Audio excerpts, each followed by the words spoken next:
Good afternoon, drivers. This week's Changemaker session features Matt R. Salmon. Mr. Salmon is a psychiatrist and advocate for mental health.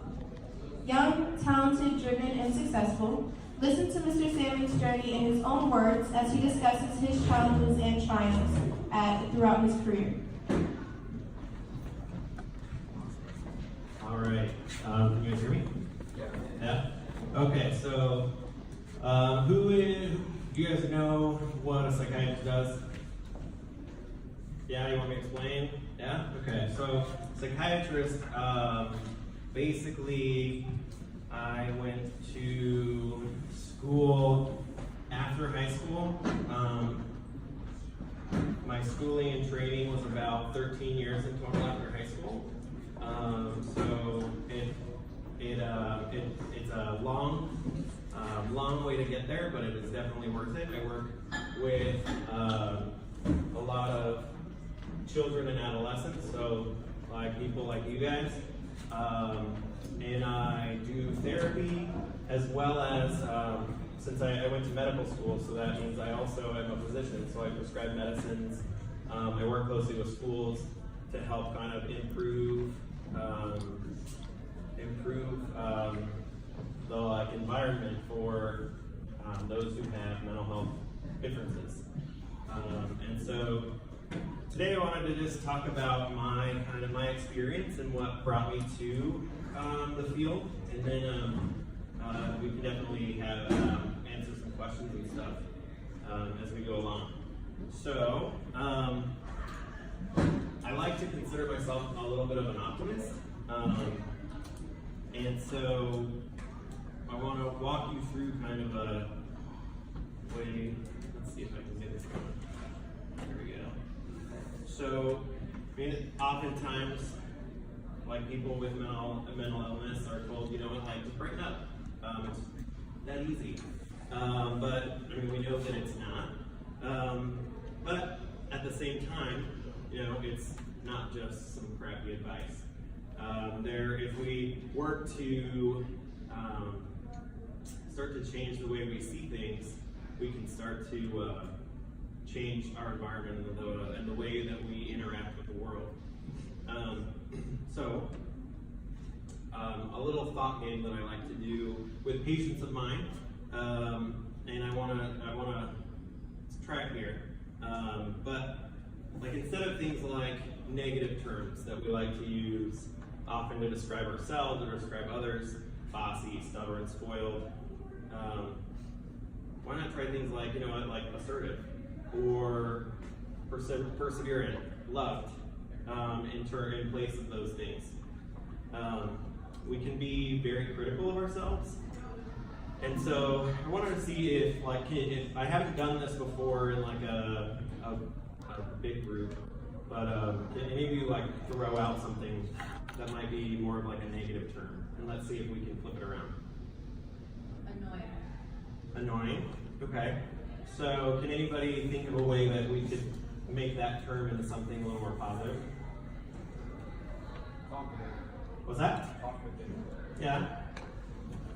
Annoying can be maybe somebody who's insistent, knows what they want. Anybody else?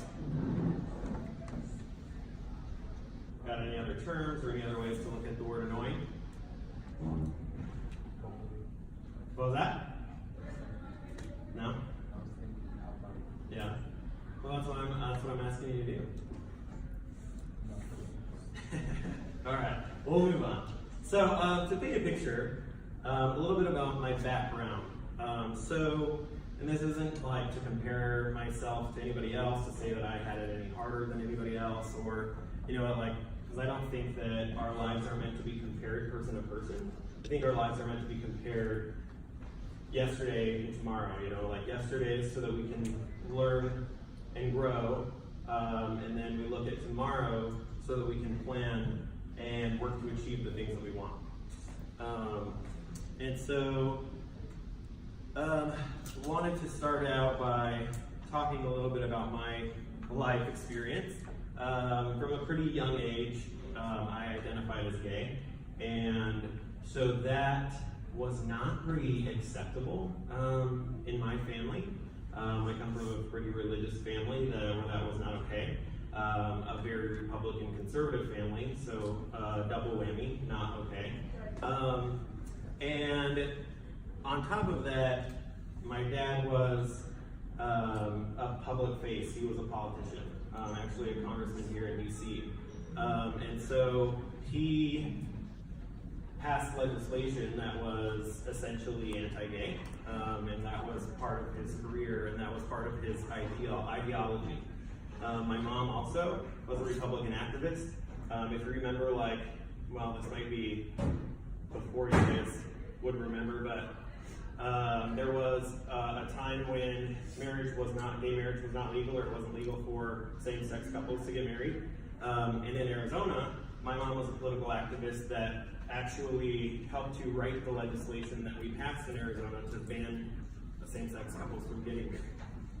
And she would also actually ask me to help her edit this stuff as she was getting ready to get it signed into law, knowing that I was gay. To top it all off, I was also experiencing obsessive compulsive disorder when I was a young person. Do you guys know what that is? What's that? Yeah, so what does that look like? Walking down the stairs, count the stairs. Yeah, so people with OCD can vary. Some wash their hands because they have excessive fears about germs. Some, like you say, count and things have to be a certain number, a certain way. But the type that I was experiencing was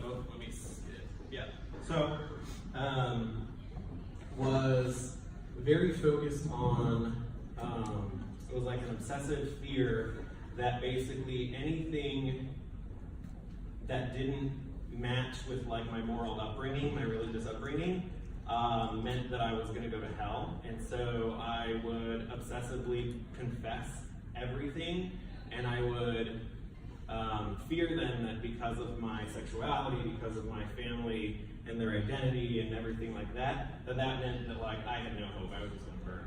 So that really just, and this was not diagnosed at the time. So I was just suffering, not really knowing what it was, just thinking that I was an excessively religious person, but I was actually struggling with OCD until around the time I was in my senior year of high school, so close to your guys' age. Because of all of this and all of the struggle that I was going through, I ended up going through a harmful practice called conversion. Have you guys heard of that?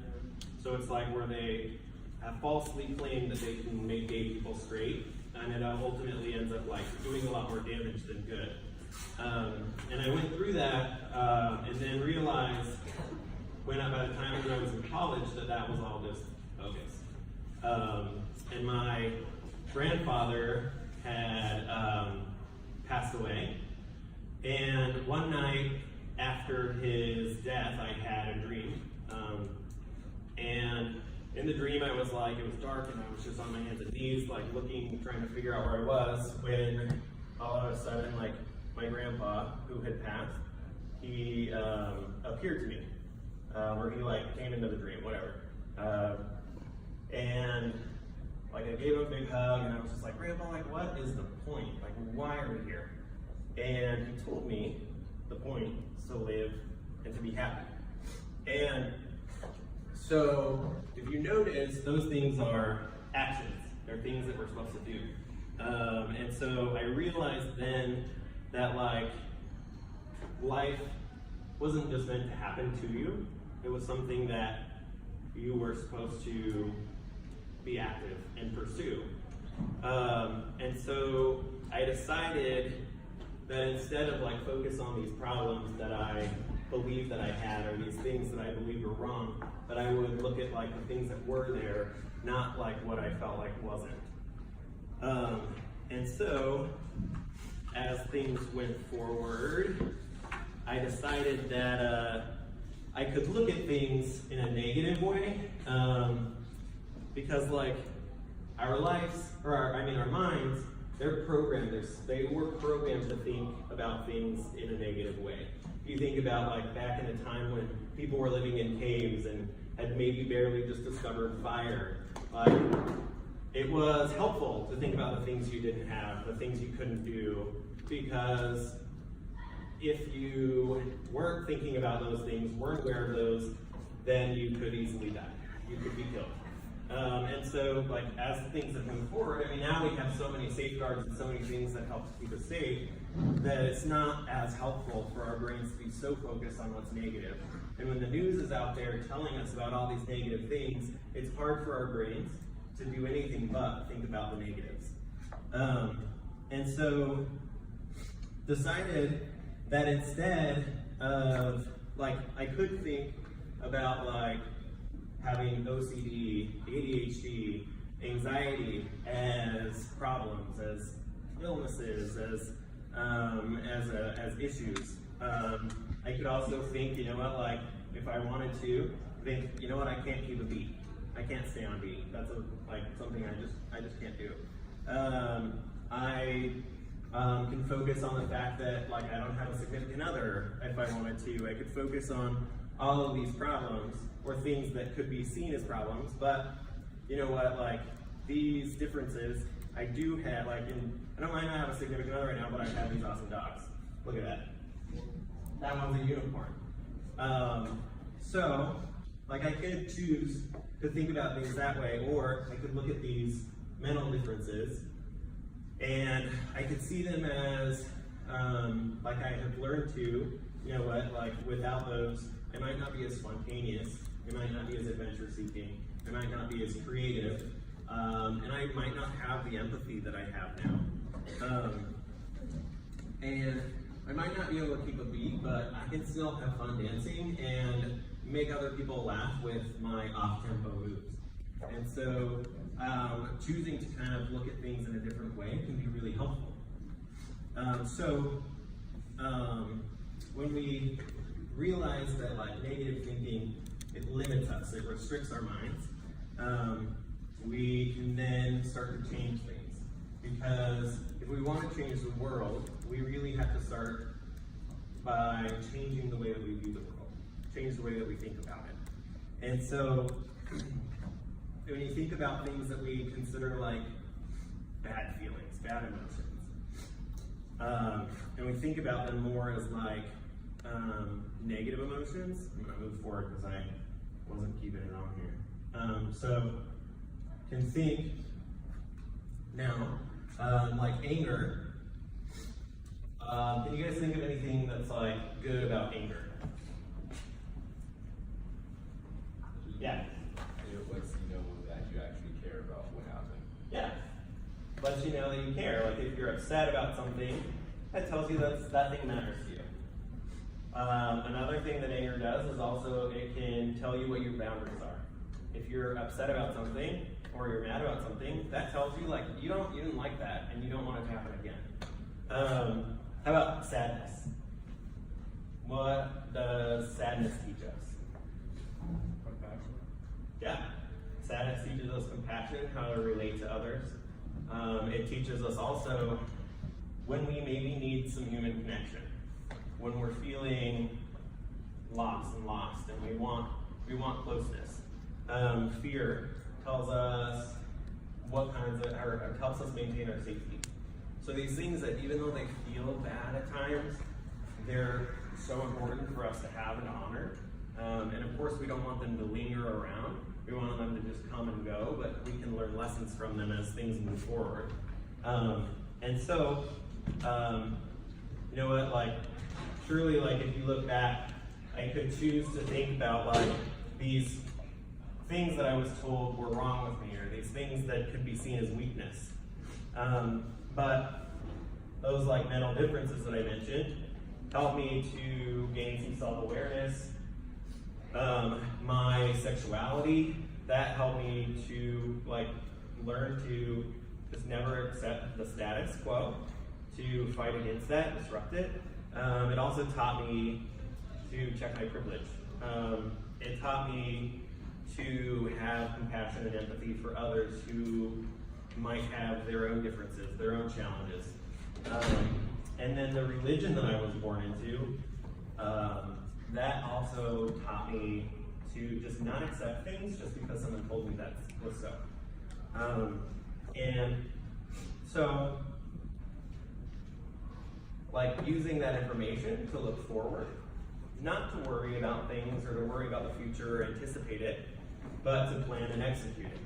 So, I kind of like dove into my baggage and I identified what I felt like were these issues, and I cultivated them and I learned to make them a little stronger or help them to, or use them to help me become a stronger and more helpful person.